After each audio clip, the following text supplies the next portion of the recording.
bonsoir et bienvenue dans 85 Chrono Agenda. C'est votre rendez-vous sport du jeudi soir sur TV Vendée pour tout savoir sur les principaux événements sportifs du week-end. Événements que vous allez pouvoir découvrir avec Alexandre Lenaour. Bonsoir Alexandre. Bonsoir Aurélien. Et on accueille deux invités ce soir, deux représentants des Barjots Dunkers. Vous les connaissez peut-être, ces basketteurs acrobatiques qui parcourent le monde entier maintenant pour proposer leur spectacle. Et ils reviennent tout juste des États-Unis où ils ont pu animer des matchs de NBA. Bonsoir messieurs, alors je vais vous présenter Marc Georgeot et Mehdi Boquier. Bonsoir. Bonsoir Aurélien. On parlera de votre actualité et de ce périple en Amérique il y a quelques jours, dans quelques instants. Mais avant cela, on va parler de l'actualité sportive. Et on l'a appris aujourd'hui, Alexandre, un beau rendez-vous qui s'annonce au mois d'avril du côté du Vendée Space avec une équipe de France. Avec un très très beau rendez-vous, ce sera l'équipe de France féminine de handball. Alors prenez vos agendas, la date à retenir, c'est le mardi 11 avril prochain, un match amical face à la sélection brésilienne. Alors les places pour voir les championnes olympiques en titre ne sont pas encore en vente, affaire à suivre de ce côté-là, mais rendez-vous donc dans cette semaine, le 11 avril. C'est bien 21h10 et non pas 21h30, un coup d'envoi du match. Un mot de cyclisme également avec le team Total Energy qui est du côté du Rwanda. Et oui, avec hier une première victoire, c'était sur la 4e étape, une première victoire de Thomas Bonnet chez les professionnels, un succès qui a permis aux coureurs de 24 ans formés au Vendée U de revêtir le maillot jaune, un maillot jaune qui n'est plus sur ses épaules après l'étape du jour en montagne qui avait lieu ce jeudi. Le nouveau leader au général, c'est le Belge William Junior Le Serre de Soudal Quick-Step Devo. Chez Total Energy, Matteo Verscher occupe la 3e place à 3 secondes du leader. Toujours chez l'équipe vendéenne, Victor Delaparté est lui 4e. Le Tour du Rwanda s'achèvera dimanche avec une arrivée à Kigali pour cette 8e étape.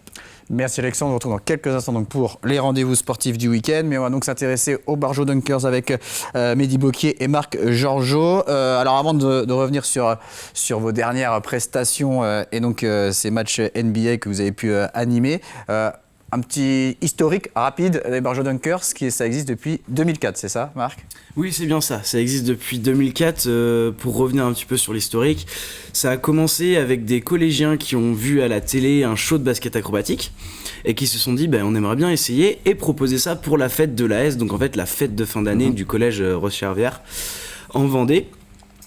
Soutenu par le corps enseignant et par le directeur, ils ont pu se produire cet après-midi-là pendant la fête, et à la suite de ça, c'est devenu une association et c'est devenu une société, et donc les Barjots Dunkers à l'heure d'aujourd'hui.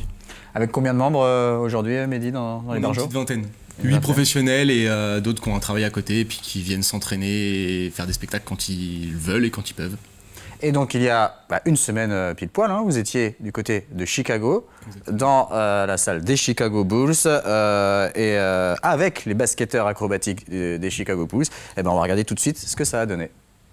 The world famous Barjots Dunkers from France, everyone! I can't take no loss, yeah. I don't even know what it costs. I hit the ground then it go off, yeah. Hit the ground then it go off, yeah. I can't take no loss, yeah. I don't even know what it costs, yeah. I hit the ground then it go off, yeah. Hit the ground then it go off, yeah, yeah. Run it, ooh. I really feel it's my time, think it's my year, yeah, yeah. I really feel it's my time, think it's my year, yeah, yeah. I really feel it's my time, think it's my year, yeah.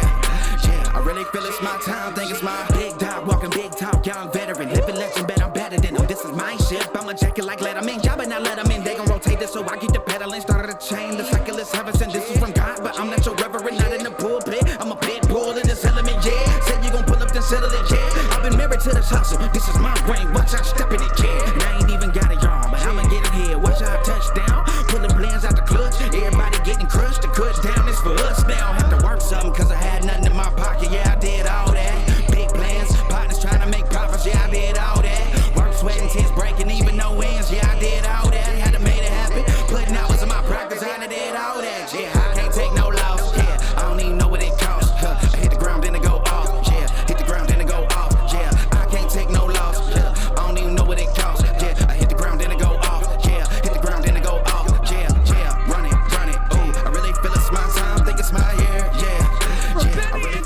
Alors on précise une exclusivité, première fois qu'on peut voir cette vidéo, elle sera bien sûr sur les réseaux dans quelques heures, mais vous nous avez laissé la primeur et on vous en remercie. Simplement, une semaine après, comment vous avez vécu ce moment ? Incroyable, c'était incroyable de revoir encore une fois ça à la télé, c'est vraiment cool, ça redonne des frissons, je sais pas pour toi, mais c'est la première fois que je vois ces images-là, là, et c'est incroyable. Je regarde ça comme si j'y étais pas allé et que... Je sais pas, c'est le kiff quoi. C'est ça, c'était très intéressant parce qu'il y a eu, comme vous avez pu le dire, le fait qu'on fasse ça avec une autre équipe. C'est une équipe américaine, nous on va être une équipe européenne, c'est 2 écoles de basket acrobatique différentes, mine de rien, donc il y a eu beaucoup de préparation, c'est un choc aussi des cultures de leur basket accro et de notre basket accro. C'est beaucoup de travail, beaucoup de répétitions, mais au final, je pense qu'on a pu le voir à la télé, ce sont des très belles images et ça a été un très beau spectacle, donc je pense qu'on est tous fiers de cette prestation. Alors, quelques jours avant, vous étiez au Madison Square Garden, célèbre salle de New York, pour le match entre les New York Knicks et les Los Angeles Clippers. Là aussi, on a quelques images. Là, on a vu, vous étiez avec les basketteurs acrobatiques des Chicago Bulls. On imagine qu'aux États-Unis, il y a beaucoup de basketteurs acrobatiques, beaucoup de groupes comme vous qui proposent ce type de prestations. Pourquoi les Américains, pourquoi la NBA ont fait appel à vous pour venir animer leur match ? Je pense que c'est, comme j'ai pu le dire précédemment, une école différente. C'est vrai que les Américains vont être beaucoup dans l'acrobatique. Ouais, c'est pas le même style. Ouais. C'est pas le même style. Et il y a le fait que ce soit des acrobaties plutôt complexes, va y avoir en fait peut-être plus de loupés. Nous, notre marque de fabrique, c'est aussi d'être dans un 99% de réussite la plupart du temps. On a aussi, par exemple, on peut le voir aux images, 3 trampolines. C'est des choses qui ne se font pas aux États-Unis. Il reste à 2 trampolines. C'est des figures plutôt basiques. Je pense que c'est ce qu'on nous on appelle les pyramides 3 aussi, les personnes les unes par-dessus les autres. C'est pas un truc qu'on voit beaucoup en NBA. D'accord. Et vous avez pu échanger, côtoyer un petit peu les joueurs. Alors, je ne sais pas si c'est eux qu'on voit au bord du terrain, là. Comment ça s'est passé avec les joueurs? Ou est-ce que c'est vrai, vous étiez vraiment à part? Alors, en fait, pour New York en tout cas, avec les Knicks, on a pu assister un peu à l'échauffement au début. Ouais. Et on a eu la chance d'aller serrer la main à Batum. Nicolas Batum. Ouais. Après, on n'a pas pu côtoyer forcément toute l'équipe. Mais on a eu cette chance-là d'aller serrer la main aux Français. On reparle des Barjo Dunkers dans quelques instants, mais c'est le moment de découvrir les premiers rendez-vous sportifs du week-end avec vous, Alexandre. Et oui, on va démarrer avec du football et le championnat national 2, puisque les Herbiers vont tenter de poursuivre leur belle série et de préserver leur place en tête du championnat. Les Rouges et Noirs reçoivent la réserve du SCO d'Angers. Coup d'envoi demain soir vendredi en ouverture de cette 19e journée, 19h au stade Massabielle. Du côté de la nationale 3, double derby au programme de la 16e journée. Match de haut de tableau entre Chaland 4e et le leader La Roche VF. De son côté, La Roche ESO avant-dernier accueille le Vendée Poiré Foot. Fontenay jouera changé, tous ces matchs lancés samedi à 18h. Pouzauges se déplacera à Saint-Philbert un peu plus tôt samedi 15h. La phase retour de la Ligue féminine se poursuit aussi ce week-end en basket. 14e journée, rendez-vous sur le parquet de Lyon-Asvel pour les Tigresses du RVBC dimanche après-midi. En National 2, l'équipe réserve de La Roche jouera en Corrèze face à Brive samedi soir. Chez les garçons, en National 3 masculine, 2 rencontres prévues à domicile pour cette 18e journée. Chaland-Riévy reçoit Montfort. L'entente Les Sables La Roche accueille Cherbourg. En déplacement, Saint-Georges-Montaigu et Salertaine affrontent respectivement les Bretons de Lorient et Brest. Chambretot ira jouer sur le terrain de Saint-Médard. Les 5 rencontres programmées samedi à 20h. Du côté de la Nationale 3 féminine, rendez-vous le lendemain dimanche, 15h30, à domicile Chantonnay-Saint-Germain, jour à La Couronne. Les Herbretaises seront opposées à Saran. Voyage du côté de La Rochelle pour Riévy. Le Smash se rendra lui au Poinçonnet pour cette 17e journée. Dernier rendez-vous de basket du week-end. Événement à suivre à Bretignolles-sur-Mer ce samedi. Rendez-vous pour les quarts de finale. Match de challenge. Les filles des Sables affrontent le Basket Club Lyonnais à 19h. Place ensuite aux garçons avec l'opposition Chantonnay-Saint-Germain-Luçon. Dimanche, quart de finale cette fois de la Coupe de Vendée avec Saint-Georges-Montaigu face au Basket Club Les Achards pour les féminines. Clôture du week-end avec les Herbiers Saint-Hilaire de Loulay chez les hommes à 16h30. Et en handball, place samedi soir à la 18e journée de National 1 féminine. Après s'être frotté au leader la semaine passée, les Lyonnaises du RVHB affrontent le deuxième du championnat Pessac. A noter que l'équipe réserve ira-t-elle à Lanester dimanche. Et d'autres rendez-vous à venir en fin d'émission. On revient avec les Barjo Dunkers, donc Marc Georgeot et Mehdi Bocquier, 2 des 20 membres des Barjo Dunkers donc, qui étaient aux États-Unis il y a quelques jours pour animer des matchs NBA. Vous aviez déjà été à un match NBA le 16 mars 2022 à Salt Lake City pour un match entre Utah Jazz et les Chicago Bulls. On va dire que c'est là peut-être que vous avez tapé dans l'œil de plusieurs personnes et que c'est comme ça que vous avez été rappelé cette année. C'est comme ça que ça s'est fait? Sûrement, c'était un premier pied dans le plat, si je puis dire. Ouais. Je pense que c'était ça pour le... Alors, rapidement, Je crois que la connexion avec les Utah Jazz elle s'est faite sur internet en fait, sur les réseaux sociaux par échange. Un petit peu, ils ont dû commenter une de nos vidéos. On a dit on est prêt si jamais. Et en fait, ça s'est fait très vite. On est parti, on a pris l'avion et on est parti aux États-Unis. Et je pense que le fait d'avoir pu avoir une première expérience, avoir mis un premier pied dans le monde de la NBA, du coup, donne une crédibilité peut-être pour les autres franchises NBA à nous faire venir. Et c'est comme ça qu'on a dû avoir la chance d'aller à New York et à Chicago.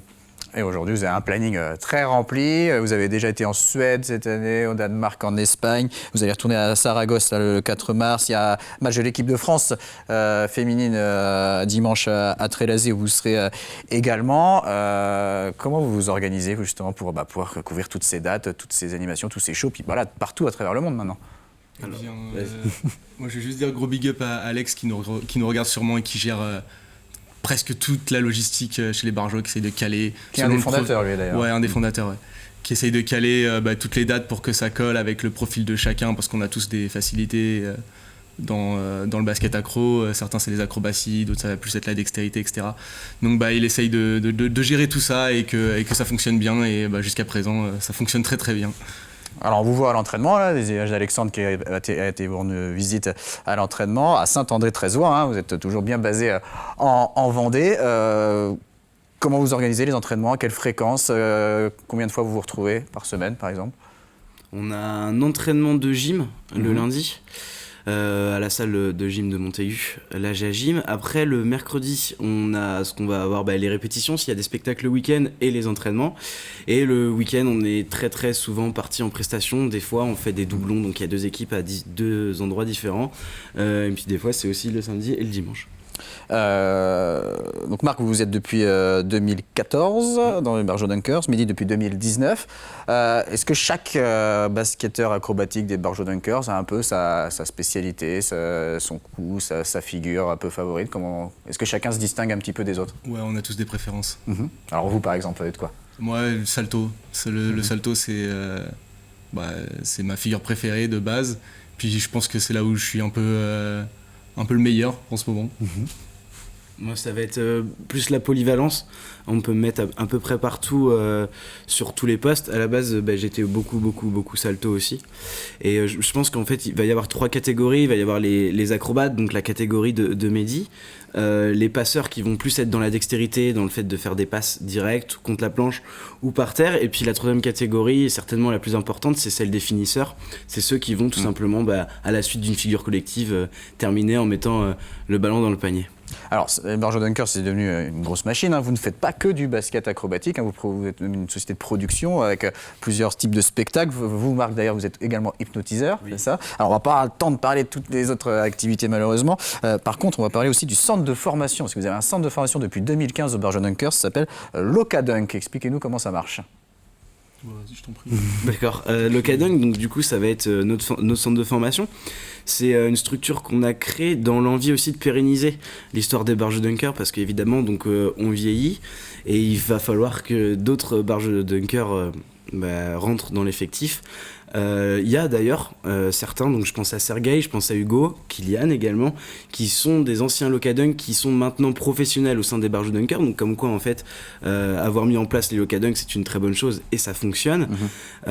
C'est des entraînements, c'est aussi des spectacles. En fait, c'est un premier pied dans le monde du basket acrobatique pour ces jeunes-là, avec, s'ils ont envie, la possibilité de devenir Barjot plus tard. Donc à partir de quel âge on peut intégrer cette Locadunk? C'est à partir de 15 ans, parce que le rapport poids-puissance sur trampoline est assez compliqué avant, donc ça va être à partir de 15 ans, et puis je dirais 15 ans jusqu'à 18 ans, même plus en fait, c'est si on veut essayer le basket acrobatique, je pense que c'est la meilleure façon de commencer. Il n'y a pas vraiment d'âge pour commencer. Je crois que je suis un des plus vieux à être arrivé chez les Barjots. Je suis arrivé, j'avais 22 ans, donc ça fait un peu tard. Mais comme quoi, il n'y a pas d'âge, quoi. Non. Alors une question qu'on vous pose peut-être souvent, quel est votre niveau de basket? Vous valez quoi en tant que joueur de basket? Est-ce que quand on est un basketteur aquatique, on est bon joueur de basket forcément? Je vais laisser Mehdi répondre. Alors pour mon cas personnel, non, c'est compliqué le basket. J'en avais jamais fait de ma vie à part à l'école, au collège, au lycée. Du coup non, je suis pas très très bon. Je commence à m'améliorer tout doucement avec les échauffements. C'est autre chose. Et Marco, pareil. Moi, j'ai fait du basket acrobatique. Pas du tout, voilà. J'ai eu un automatisme. J'ai fait du basket au sable quand j'étais plus jeune, mais j'ai jamais dépassé un niveau régional. D'accord. Ok, donc on est sur 2 disciplines bien différentes. Mais il y en a quand même dans l'équipe qui ont un très bon niveau, qui jouent encore au basket dans un club à l'heure actuelle. Très bien. Alexandre, des autres rendez-vous sportifs avec du volley pour commencer. Et oui, avec bien cette 15e journée de National 3 féminine pour les volleyeuses des Landes Génusson. Les Landaises toujours sans victoire cette saison. Peut-être l'occasion d'enfin décrocher un premier succès samedi 19h. Réception de Laval à égalité de points 11e. Les volleyeurs de Boufféret en National 3 masculine iront eux à Rezé dimanche. Et après un double week-end de coupe, la Vendéenne retrouve le championnat de National 1, c'est en ring hockey. Les Lyonnais reçoivent à l'occasion de cette 12e journée l'équipe de Ploufragan à suivre samedi soir à Langelmière. L'un des gros événements de ce week-end sera aussi du côté du Vendespace. Dès demain, les 384 meilleurs archers de moins de 21 ans ont rendez-vous pour le championnat de France jeunes. Finale dimanche programmée en début d'après-midi. Tennis, badminton, squash et tennis de table, tout ça réuni en un seul événement. Samedi et dimanche, c'est la 5e édition du Racquethlon Lyonnais. Simple le samedi, double le dimanche. Ça se passera au Terre Noire. Pour les badistes, cette fois un événement 100% badminton mais en musique. L'Atlantic Tennis Club de Bretignolles-sur-Mer vous propose une soirée sur les terrains en flou et en rythme jusqu'à 2h du matin pour les plus en jambes. Début des festivités à 19h sur les terrains du tennis club. Et on termine cet agenda du week-end avec un double rendez-vous de course à pied direction la Boissière de Montaigu pour le Buxia Trail. 3 formats au programme, 10, 16 et 24 km. Départ échelonné depuis le complexe sportif dimanche à partir de 8h50. Et du côté de Saint-Martin-des-Noyers, place à la 6e édition de la Martinoyenne, 10, 21 ou 34 km à partir de 8h.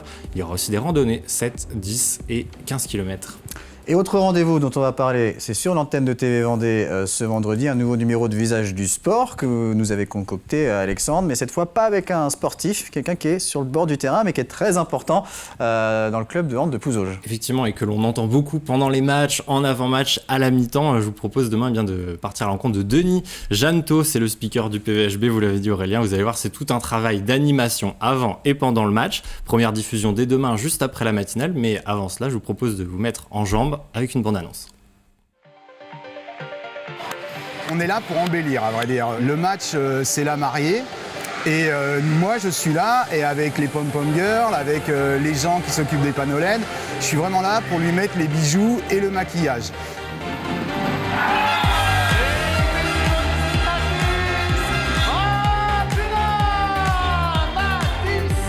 Il faut que ça soit un match de hand et autour du match, un spectacle qui leur fasse passer un super bon moment.